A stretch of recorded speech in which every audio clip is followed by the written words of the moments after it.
25,000 రూపాయలకు mini small tractor. మధ్యప్రదేశ్లోని విద్ జిల్లా ఘాట్వాయ్ గ్రామానికి చెందిన విజయ్ సింగ్ అనే రైతు 25,000 ఖర్చుతో మినీ ట్రాక్టర్ రూపొందించాడు. ఔరా అనిపించాడు.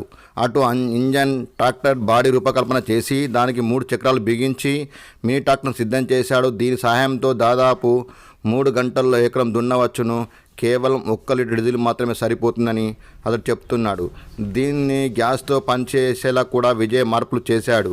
ఈ స్మాల్ ట్రాక్టర్తో చాలామంది చూసి ఔరా అంటున్నారు. మీరు చూడండి.